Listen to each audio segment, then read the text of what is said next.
Très grande joie d'entrer dans votre foyer. Nous sommes arrivés au moment de l'enseignement qui porte le numéro 14.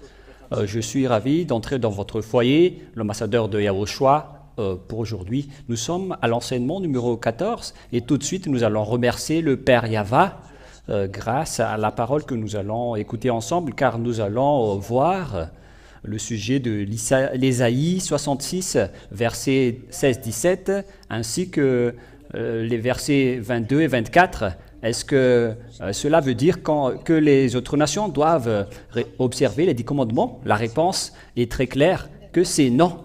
Et c'est là qu'on va prouver, mais qu'est-ce qui est dit là-dedans? Je réitère mes salutations à vous tous. Je suis l'ambassadeur de Yahushua Ziadia qui entre dans votre foyer en ce moment. Et lors de ce moment-là, nous sommes à l'enseignement numéro 14. Et comme j'ai déjà dit tout à l'heure, nous allons parler du livre d'Ésaïe 66, versets 16-17, ainsi que Ésaïe 66, verset 22 jusqu'au verset 24. Est-ce que ces versets disent et confirment que les autres nations doivent observer les 10 commandements selon ce que certains enseignent déjà partout dans le monde? Ceux qui observent les 10 commandements, notamment les sabbatistes. Et nous allons lire donc la Sainte Écriture pour introduire l'explication. C'est dans Ésaïe 66. Nous allons lire au nom de Yahushua et je vous invite à lire la Sainte Écriture. Et vous les techniciens, vous affichez directement sur l'écran lorsque l'image sera bien arrangée. Allons-y. Ésaïe 66, verset 16. Nous allons lire au nom de Yahushua. Car Yahva exerce le jugement par le feu et par son épée contre toute chair, et nombreux seront ceux que Yahva aura percés. Ici donc, Dieu va contrer toute chair et nombreux seront percés. Et qu'est-ce qui est dit ici? Ceux qui se sanctifient et se purifient pour aller dans les jardins, derrière celui qui se tient au milieu. Voilà donc l'image qui transporte la persécution. Ceux qui se sanctifient et se purifient pour aller dans le jardin, derrière celui qui se tient. On parle de qui ici, à quel moment, comment ça s'est passé? Ceux qui mangent de la chair de porc, des mets abominables et des souris périront tous ensemble selon Yahva. Ici donc, la parole est bien claire que concernant cet grand anéantissement, ceux qui vont être détruits, ce sont ceux qui mangent de la chair de porc, des mets abominables et des souris qui se sanctifient et se purifient pour aller dans le jardin. Ce sont ces genres de personnes qui vont être anéantis. Et évidemment, lorsqu'on parle de ces genres de personnes, on parle des Israéliens et des 10 commandements. Les autres nations ne sont pas du tout concernées pour cela, car c'est dans les 10 commandements et les lois de Moshe qu'on a interdit de manger de la chair de porc ainsi que des mets abominables. Nous allons regarder ce verset dans Lévitique 11, si je ne me trompe pas, concernant les animaux souillés. Le voilà justement.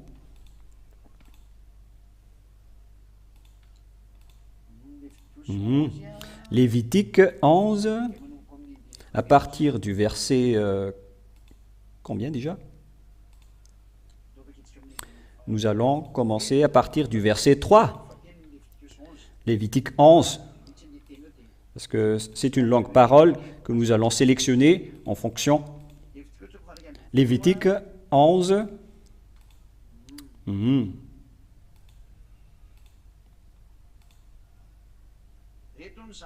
Voilà donc les animaux et les mets interdits qui ont des pieds fourchus depuis le verset 3. Tout animal à la corne divisée et le pied fourchu et qui rumine, vous les mangerez, mais vous ne mangerez pas de ce qui rumine seulement ou qui ont seulement la corne divisée, tel est le chameau qui rumine, mais dont la corne n'est pas divisée. Il sera impur pour vous. Verset 7, tel le porc qui a la corne divisée et le pied fourchu, mais qui ne rumine pas, il sera impur pour vous. Les animaux qui ne ruminent pas, donc, ne sont pas aimés par ce Dieu pour être mangés par les Israéliens. Voilà ce qui a été dit. Et en bas, et il y a tous les animaux souillés, ils sont plusieurs. Et si on parle de ce sujet-là, ce sont des choses impures pour vous. Verset 24, Lévitique 11, 24. Ceux-ci aussi vous rendront impurs. Quiconque touchera leur corps mort sera impur jusqu'au soir. Et quiconque emportera quelque partie de leur corps mort lavera ses vêtements et sera impur jusqu'au soir. Voilà donc pour les animaux souillés qui sont abominables sur cette terre que les Israéliens ne peuvent pas manger. C'était dans le cadre des lois de Moïse qui sont réservées uniquement aux Israéliens, qu'on a déjà parlé dans plusieurs enseignements, que ce sont réservés aux Israéliens, comme lors de l'enseignement numéro 13, qui a dit que les 10 commandements et les lois de Moïse sont réservés aux Israéliens. Ils ne sont pas faits pour les autres nations. Et donc, concernant les animaux fourchus, etc., il y en a qui sont autorisés de manger et il y a ceux qui ne sont pas autorisés. Parce que sinon, vous allez faire de l'abomination aux yeux de Dieu. Et à ce moment-là, il va vous anéantir. Et ceux qui vont être anéantis, d'après ce schéma, ce sont les Israéliens, mais pas du tout les autres nations. Nous allons lire la parole de Dieu, toujours dans Lévitique 26, que lorsque vous n'allez pas respecter ces paroles, vous serez maudits. Lévitique 26, écoutez.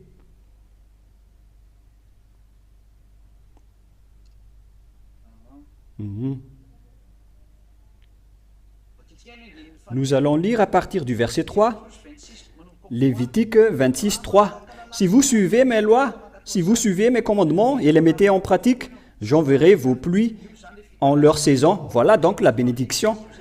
Et au verset 13, où il est passé, c'est dans quel verset? Verset 14, excusez-moi. Voilà donc la malédiction pour ceux qui ne respectent pas la parole du Père Yahva, selon ce qui est dit. Mais si vous ne m'écoutez pas et ne mettez pas en pratique tous ces commandements, si vous méprisez mes lois, et si votre âme a en dégoût mes ordonnances pour ne pas pratiquer tous mes commandements et pour violer mon alliance. Verset 16, j'enverrai sur vous la terreur, la consomption et la fièvre qui font languir les yeux et défaillir l'âme. Vous sèmerez en vain votre sémence et vos ennemis la mangeront. Waouh! Regardez ce grand danger. Vous pouvez lire ce Lévitique chapitre 26 à partir du verset 13, 14 jusqu'à la fin. Dans le verset 24, à mon tour, je marcherai contre vous et je vous frapperai moi aussi 7 fois plus pour vos péchés. Je ferai venir contre vous l'épée vengeresse de mon alliance. Vous vous rassemblez de vos villes et j'enverrai la peste au milieu de vous. C'est un très grand danger jusqu'à la fin. C'est vraiment... Dieu va vous courir après le sabre, en guise de vengeance de votre trahison de mon alliance. Et nous allons relire Ésaïe 26. Nous allons lire Ésaïe 26 et Ésaïe 66 à partir de 16, 17. Voilà la parole. Puisqu'ils ont trahi les commandements de Dieu à l'époque-là, car Yahva exerce le jugement par le feu, par son épée. Et la chair qu'on parle ici, ce sont les autres nations ainsi que les Israéliens qui sont avec les 10 commandements. Ce sont donc les autres nations qui étaient déjà avec les Israéliens, car il y a toute une sorte de chair, d'autres personnes. Ce sont d'eux qu'on parle dans Ésaïe 56, versets 6 et 7, jusqu'au verset 8, je ne m'en souviens pas trop. Hein? Le verset 6 et 7. Et là, par le feu et son épée, Yahva va vous contrer toute chair. Toutes les chairs avec les Israéliens ont été punies, et nombreux seront ceux que Yahva aura percés. Donc, ceux qui ont été concernés sur ce sujet, ce sont pour les Israéliens, ainsi que les autres nations qui ont respecté les 10 commandements à l'époque des Israéliens. Les Français, les Anglais, les Tanzaniens, les Sénégalais, les Brésiliens, je ne sais plus, ne sont pas du tout concernés. Ils ne sont pas concernés. Et allons-y. Ceux qui se sanctifient et purifient pour aller dans le jardin, derrière celui qui se tient au milieu. Mais on parle de qui ici également. Et nous allons le prouver dans le livre d'Ézéchiel que on parle toujours des Israéliens. C'est dans Ézéchiel chapitre 9, à partir du verset, ce qu'on va sélectionner. Peut-être à partir du verset 7.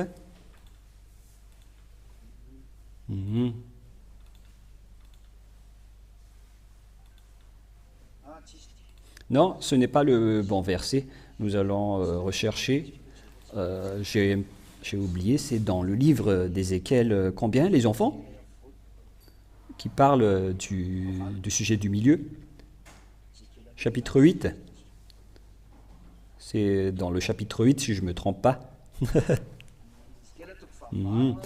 Ézéchiel, chapitre 8, à partir du verset 12, parce que l'autre n'était pas bon. C'est Ézéchiel 8.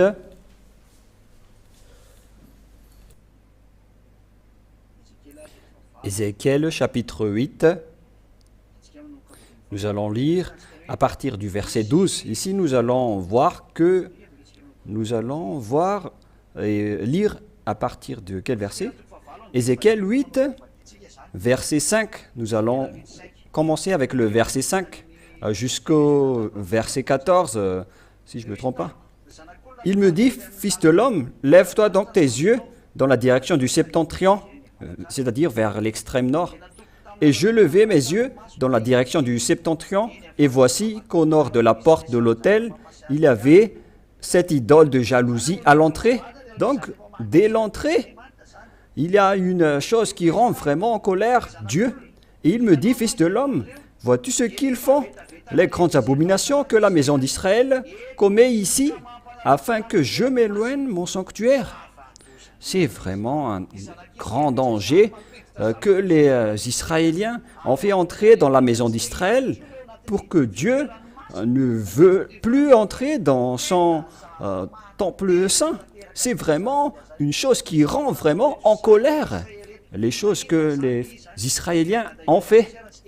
Même le Père Yahva ne veut plus entrer dans son sanctuaire en Israël. Et c'est une très grande abomination qu'on vient de parler dans le livre d'Ésaïe, que les Israéliens sont des abominables. Alors les voilà. Et il me conduisit à l'entrée du parvis, et je vis, et voici qu'il y ait un trou dans le mur. Et il me dit, versets 8 et 9, « Fils de l'homme, perce donc la muraille. » Et je perçai la muraille, et voici qu'il y a eu une porte. Il me dit, « Viens et vois les horribles abominations qu'ils commettent ici. » Voilà donc l'abomination. Et je vins, et je vis, et voici qu'il y ait toutes sortes de figures de reptiles et d'animaux immondes, et toutes les horreurs de la maison d'Israël. Ça a été dit dans Lévitique, combien déjà? Lévitique 11, que nous venons de lire. Le voilà. C'était écrit sur la muraille tout autour, verset 11. Et 70 hommes d'entre les anciens de la maison d'Israël, parmi lesquels était Jézonia, le fils de Saphan, se tenaient debout devant elle, et chacun avait à la main son encensoir, d'où s'élevait le parfum du nuage d'encens, et Waouh! Verset 12. Et il me dit, as-tu vu, fils de l'homme, ce que les anciens de la maison d'Israël font dans les ténèbres? Chacun dans ses appartements, couverts de figures. Car ils disent, Yahva ne nous voit pas, Yahva a abandonné le pays. C'est vraiment dangereux. C'est eux qui sont des malfaiteurs et ils osent critiquer Dieu à cela. Ils diffament et ils critiquent Dieu. Les Israéliens sont des méchants et jusqu'à aujourd'hui, ils ne peuvent plus se tourner vers Dieu, le Elohé des Israéliens, qu'on appelle Yahva. Ils ne peuvent plus se tourner vers lui, ni vers Yahushua, alors que c'est Yahushua qui a été crucifié pour les sauver. Ils les ont tués. Nous allons encore voir ça pour les Israéliens. Pourquoi vous dites que le Sauveur n'est pas encore arrivé?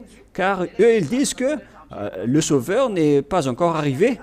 Donc, ils ont continué ce qu'ils ont fait auparavant. Zadia est arrivé pour prouver que le Sauveur que vous attendez est déjà arrivé. C'était déjà dit avec Élie ou Élia, mais c'est vous qui n'avez pas écouté. Mais c'était triste. Mais nous allons voir la parole de Dieu concernant cette vérité. Il y a donc celui qui est au milieu. Verset 11.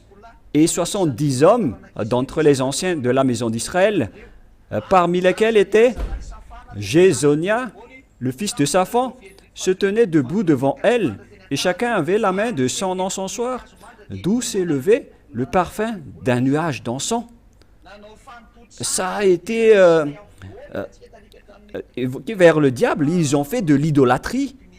C'est ce qu'on a vu dans Ésaïe 66, verset 17, qu'il y a celui du milieu, parmi lesquels était Jézonia, le fils de Saphan, se tenait debout devant elle. Il s'agit de Jézonia, fils de Saphan, et nous allons revenir à Ésaïe 66, verset, nous allons voir, et tout le monde à la maison, vous écoutez, et nous allons réfléchir sur la tromperie des chefs de religieux que vous a fait subir avec le respect du sabbat et des 10 commandements. C'est du n'importe quoi. C'est une chose qui est réservée pour les Israéliens et ils vous forcent de les observer.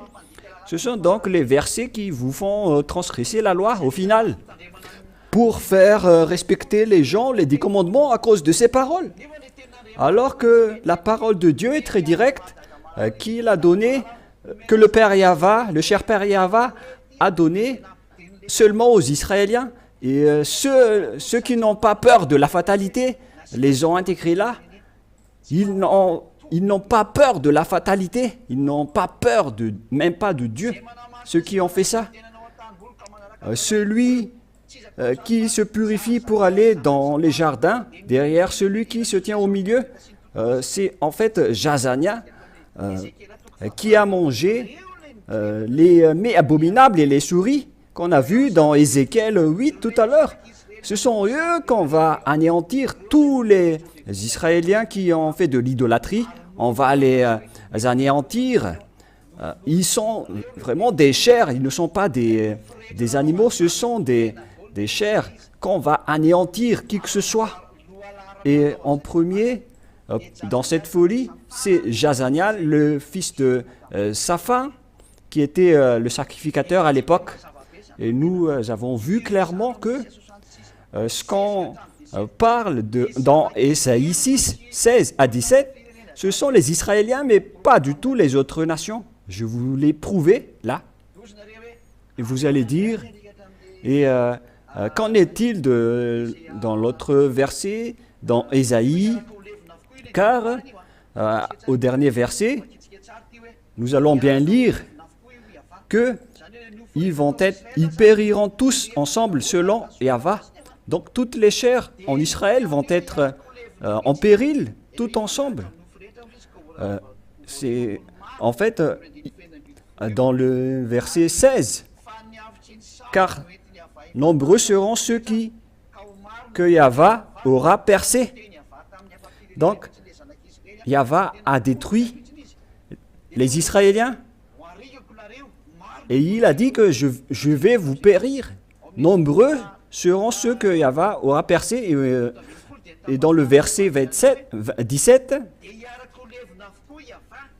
et ils périront tous ensemble, selon Yahweh. Et donc, dans cette image, tous les Israéliens vont être en péril. Depuis leur portail dans Jérusalem, il y a une mauvaise image. Nous allons relire le verset qui prouve que ce sont tous les Israéliens en totalité qui vont être anéantis, car c'est même dès leur portail qu'il y a une abomination vraiment atroce. C'est donc tout le village qui en fait des bêtises. Verset 3, attendez d'abord.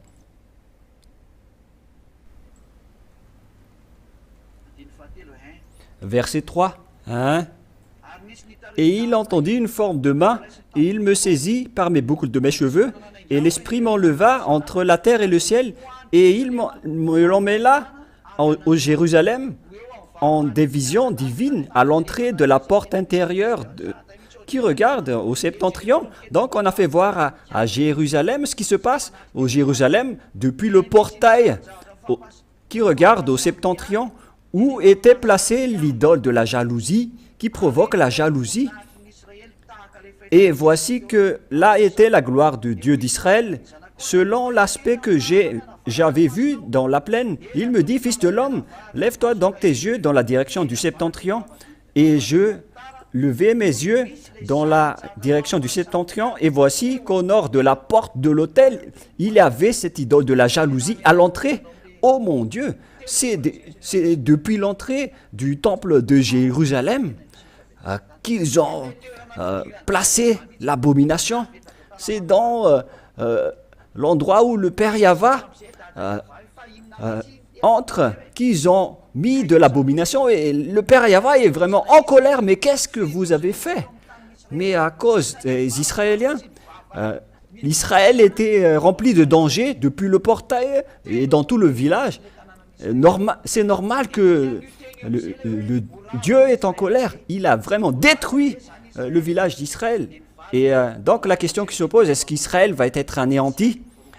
Et la réponse est dans Ésaïe 66, que le Père Yahweh a dit que vous ne serez pas anéantis même si je vais vous détruire, que vous allez être anéantis.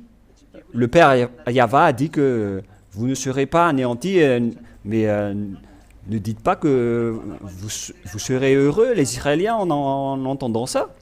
Mais jusqu'à maintenant, je ne sais plus si les Israéliens m'écoutent ou pas. Mais voilà ce qui est dit dans le verset 22. Ce tribut ne sera jamais anéanti, même si je vais les détruire.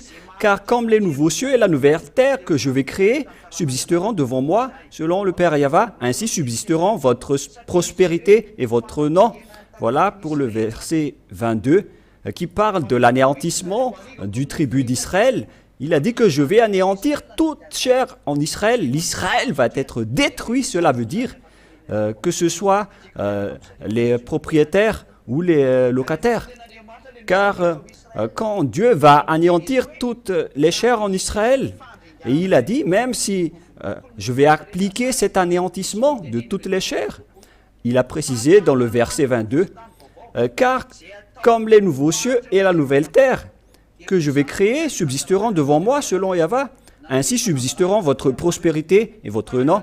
Le Père Yahweh a déclaré que comme les nouveaux cieux et la nouvelle terre que je vais créer, qui subsisteront devant moi, Yahweh, ainsi subsisteront votre prospérité, votre nom. Voilà ce que ça veut dire.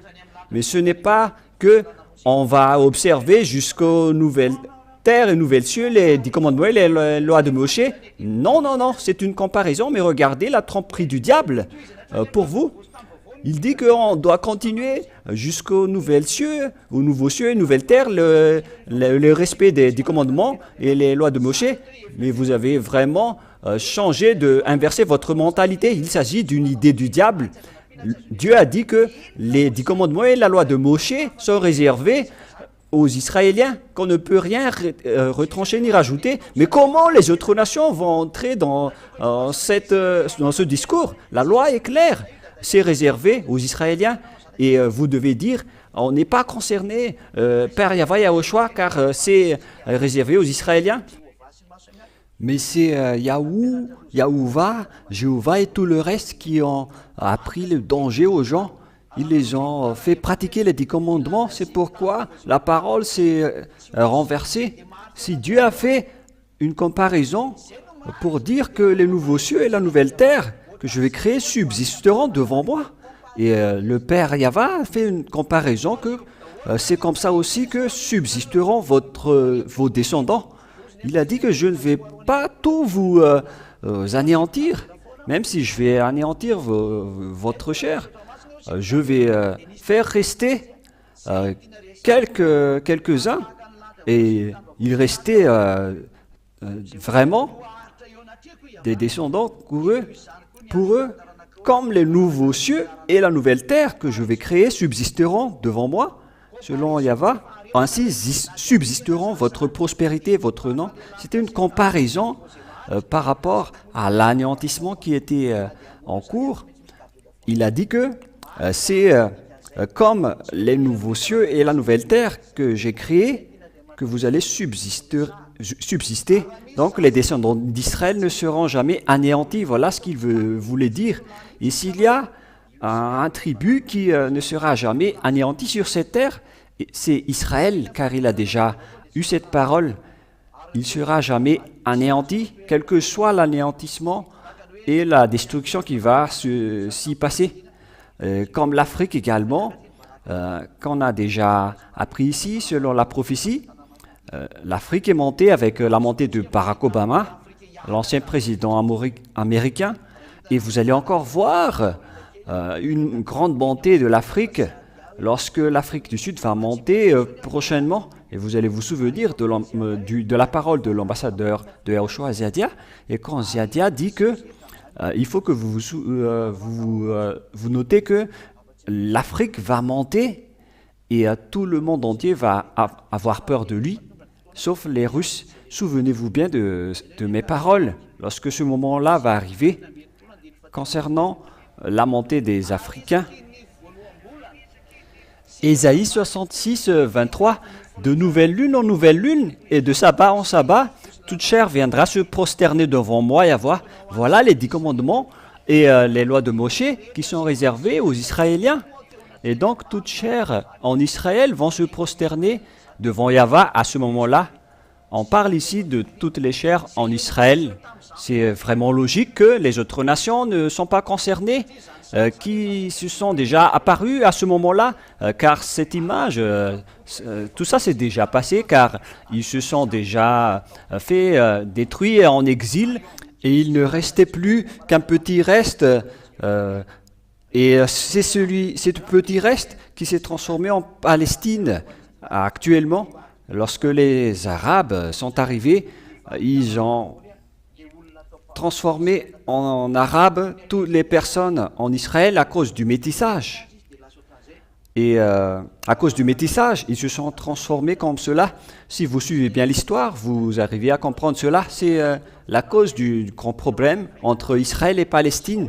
Mais viendra le moment où je vais vous expliquer le déroulement de la fin de ce monde. Et c'est l'ambassadeur de Yahushua Ziadia qui va délimiter la fin de ce monde avec la parole de celui qui ne pêche point.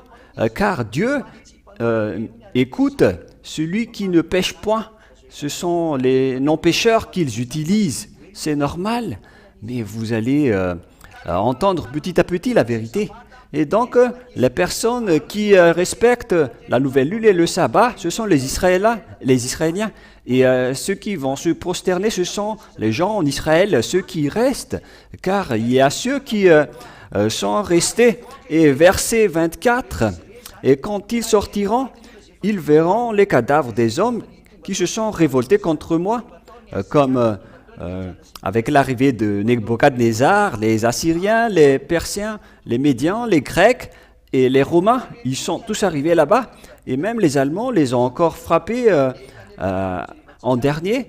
Mais là, on ne va plus en parler, mais on va plus parler des souffrances que les Israéliens ont endurées bien avant. Et lorsque les gens ont été tués avec cette grande souffrance, et les gens sont sortis pour regarder leurs cadavres, mais qui ont révolté. Mais ce sont les Israéliens qui se sont révoltés. Et c'est la Sainte Écriture qu'on va faire répondre à ce sujet-là. C'est dans Jérémie chapitre 4. Il est passé où, ce verset, qui parle des Israéliens qui ont fait des révoltes?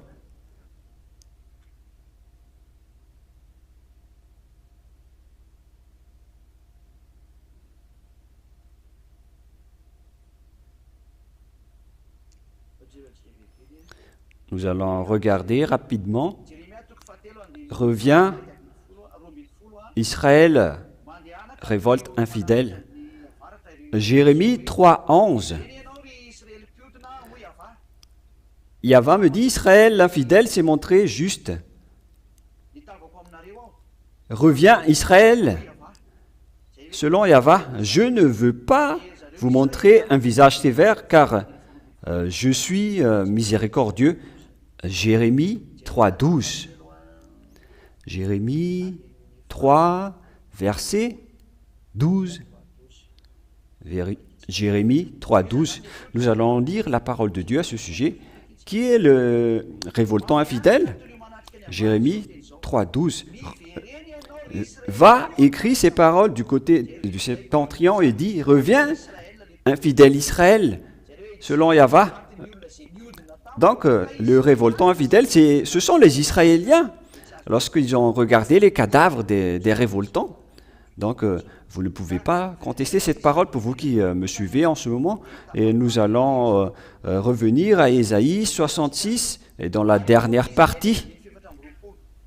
Et quand ils sortiront, Ésaïe 66, 24, ils verront les cadavres des hommes qui se sont révoltés contre moi, car leur ver ne mourra pas et leur feu ne s'éteindra point. Où est-ce que on va trouver le terme de ver qui veut démontrer l'enfer? C'est dans Ésaïe 14, nous allons voir. Ésaïe 14, à partir du verset 8, verset 9, nous allons lire. À partir du verset 9, Ésaïe 9, Ésaïe 14, 9, qui parle des vers et des asticots. Le Séol, dans ses profondeurs, s'émut à ton sujet pour venir à ta rencontre. On parle du Séol dans les profondeurs. Il réveille pour toi les ombres, tous les monarques de la terre. Il faut donc réveiller tous les ombres, car on parle de l'endroit de l'enfer. Il fait lever tous leurs trônes, tous les rois des nations. Verset 10. Attendez. Voilà vraiment. On fait voir ici que ils font trébucher tous les rois des nations. Écoutez, pour vous les malfaiteurs, voilà la finalité de votre vie. C'est un dangereux. Tous, ils prennent la parole pour te dire, toi aussi tu es déchu comme nous, et te voilà semblable à nous. Verset 11. Ton faste est descendu au Sheol avec le son de tes harpes. Sur toi sont répandus des vers et la vermine est ta couverture. C'est dangereux. Ça parle du sujet de l'enfer. Nous allons également regarder cette parole de Dieu. Nous allons lire la parole de Dieu dans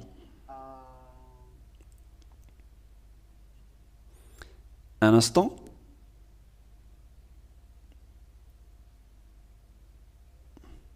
Dans le livre de... qui déjà? Dans le livre de Marc 9. Marc 9, verset 46. Marc 9, 46.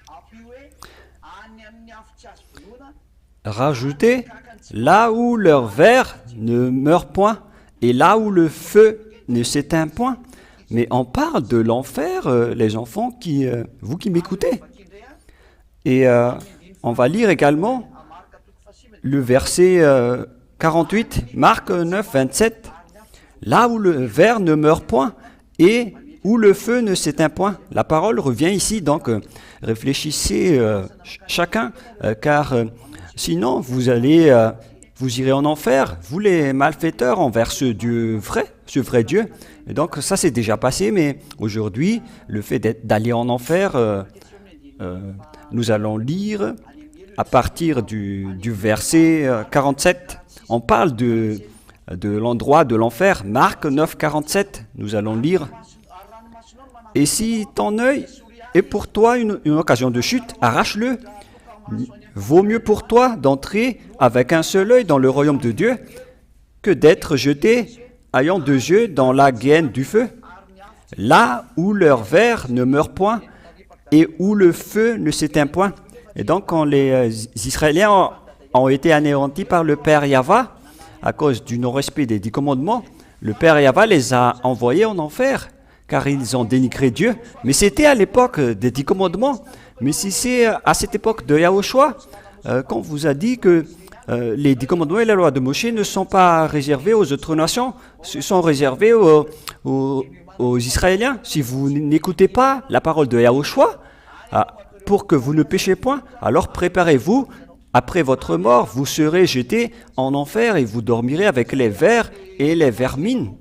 Vous allez habiter dans le tombeau avec les vers et les vermines, mais votre âme, par contre, va souffrir en enfer. La parole se termine. Je vous souhaite le meilleur avec cette parole pour votre prise de décision pour suivre Yahushua. Prenez une décision pour suivre Yahushua, pour vous qui m'écoutez. C'est le moment de sauver votre âme. Ce sont ces paroles qui vous ont enchaîné pour que vous soyez bloqués avec ce danger, avec les 10 commandements et les lois de Moshe. Je vous ai expliqué avec détail. À vous de réfléchir et de prendre une décision. Soit vous irez dans ce feu qui ne s'éteint point avec les vers et les vermines, c'est-à-dire en enfer. Vous allez souffrir dans ce feu qui ne s'éteint point. Soit vous choisissez d'aller là-bas si vous restez dans les 10 commandements que vous aimez tant, car vous devenez un transgresseur de la loi. Car on vous a déjà appris que les 10 commandements et les lois de Moshe ne sont pas faits pour les autres nations, mais pour les autres nations, ce sont les lois de Yahushua qui sont faites pour eux dans le cadre de la nouvelle alliance. On vous a donné la nouvelle alliance, alors suivez-la. Il y a des lois et des commandements là-dedans. Et par exemple, la loi stipule qu'il faut quitter les 10 commandements parce que ce ne sont pas réservés pour vous. C'est bien clair cette parole. Si la Sainte Écriture vous l'interdit, alors ne cherchez pas de moyens pour vous accrocher parce que c'est vraiment un grand danger que vous faites. Vous provoquez la guerre à ce vrai Dieu qui vous a déjà interdit. Vous êtes en train de provoquer la guerre avec lui. Ne faites plus cela car c'est de la folie. La parole se termine. Je vous souhaite être béni par Yahushua. Et avant de prier, la sagesse, c'est qu'il faut que vous preniez la décision et venez pour être baptisé maintenant. Ne cherchez plus d'idées pour contester. Ce n'est plus convenable. Tous les hommes, tout le monde ont déjà respecté les 10 commandements, mais ce n'est pas une solution. Et pour les Israéliens, on les a donné les 10 commandements. Mais ce n'est pas encore fait pour eux. Et pour la prochaine enseignement, pour les Israéliens, est-ce que vous osez dire que le Sauveur n'existe pas? Vous dites que le Sauveur n'existe pas, mais à quel moment vous pensez que le Sauveur va arriver? Ce sera lors de notre prochain enseignement. Je vous souhaite être béni par Yahushua. Mais moi, je vous dis, le Sauveur est déjà arrivé. il s'appelle Yahushua. Allons-y pour le suivre. Ziadia appelle toutes les autres nations, les Français, les Anglais, les Américains, les Brésiliens, les Sénégalais, les Indiens ou les Argentins. Quoi que vous soyez, si vous êtes Français, Réunionnais, Mauricien, tant que vous êtes un humain qui vit ici sur Terre, je vous appelle tous, qui que ce soit, les Italiens, les Canadiens, Ziadia vous appelle. C'est le moment pour que vous entrez en Yahushua. Le temps est vraiment précieux, avec le danger qui se passe dans ce monde, avec cette guerre qui est déjà en cours. Nous allons parler du sujet de cette guerre, car la raison de tout cela, ça vient de la parole de Yahushua que je vais vous expliquer jusqu'à votre finalité. Mais si jamais vous meurez avant mon explication, où est-ce que vous irez? Mais si vous ne suivez pas Yahushua, moi je vous donne votre chemin, soit vous irez en enfer et au lac de feu. Mais aucun enseignement sur cette terre n'a réussi à délivrer les gens du péché. C'est un seul Dieu et avec son Fils, Yahushua, qui a réussi à délivrer les gens du péché. C'est ce que je suis en train de vous prêcher. Et ceux qui sont avec Yahushua ne pêchent point. Là, je précise bien, car c'est la qualité de ce Dieu. C'est ce qu'on voit dans Jean 8:11, qu'il ne faut plus pécher. Et ce sont seulement les gens Yahushua qui réalisent cette parole. Et le fait de ne pécher point, ce sont des milliers de gens qui vivent avec cela, mais ce n'est plus une personne actuellement. Donc, à vous de prendre une décision pour le baptême. N'hésitez plus à avancer dans le baptême. Inscrivez votre nom dans le numéro WhatsApp. Il faut agrandir le numéro WhatsApp après la fin de l'enseignement. Vous le changez rapidement. Et donc, prenez une décision pour suivre cet enseignement. Et lorsque vous avez entendu la parole et l'enseignement, alors inscrivez votre nom. Alors saisissez ce grand bonheur en avançant vers le baptême.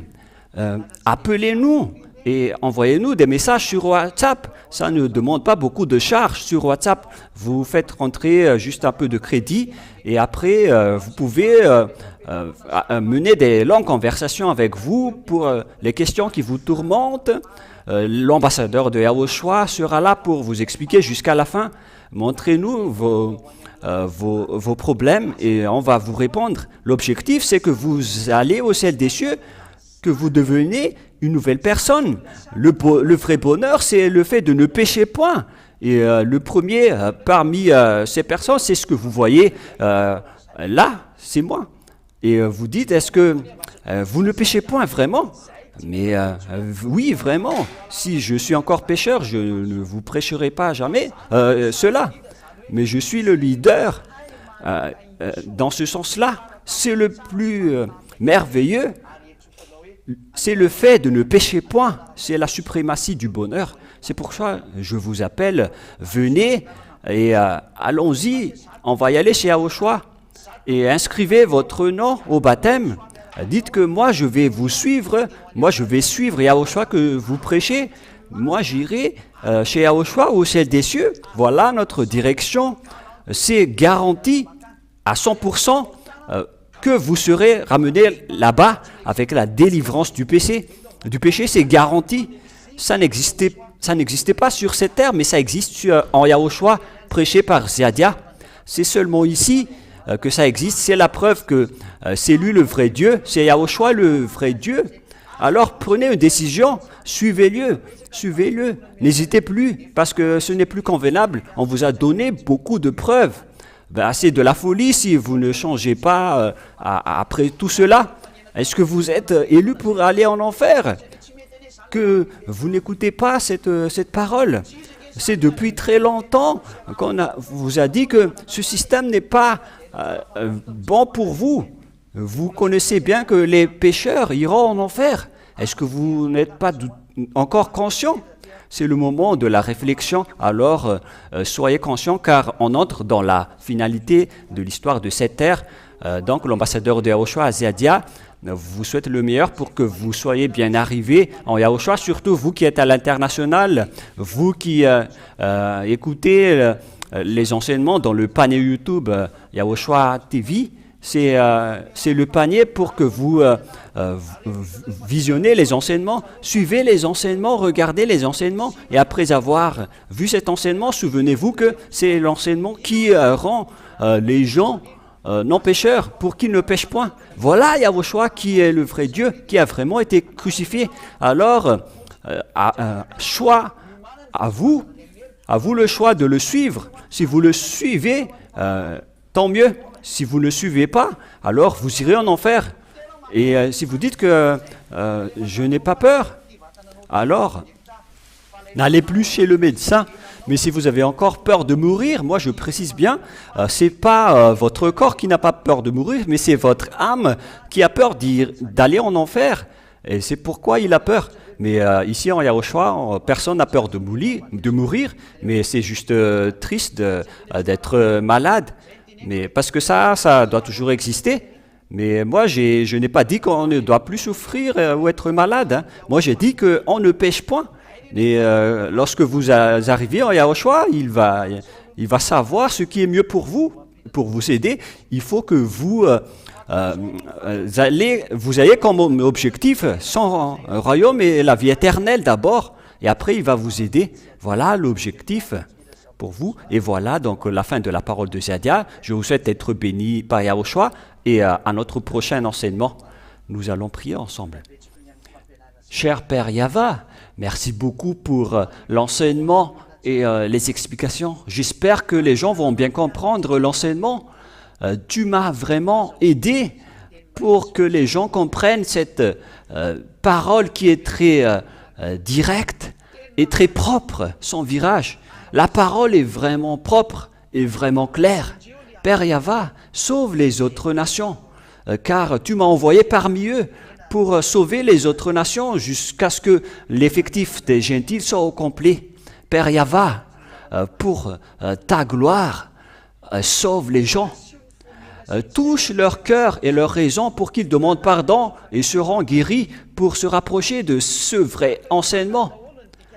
Faites-les comprendre jusqu'aux traductions pour qu'ils comprennent bien que tu vas les aider jusqu'aux traductions des paroles pour faire entendre les gens cet enseignement dans leur raison, dans leur mémoire et dans leur conscience, que personne ne sera plus posé en écoutant ce vrai enseignement, qu'ils vont craindre de mourir, d'être jetés en enfer, qu'ils espèrent bien rapidement d'être sauvés, Père Yava, qu'ils espèrent bien d'être sauvés par toi, Yahushua. C'est ça que Ziadia te demande. Accélère le salut ainsi que la miséricorde partout dans le monde pour qu'ils se dépêchent pour te rapprocher, que tout le monde entende l'enseignement, que ça se répartit dans tout le monde entier, cette révélation.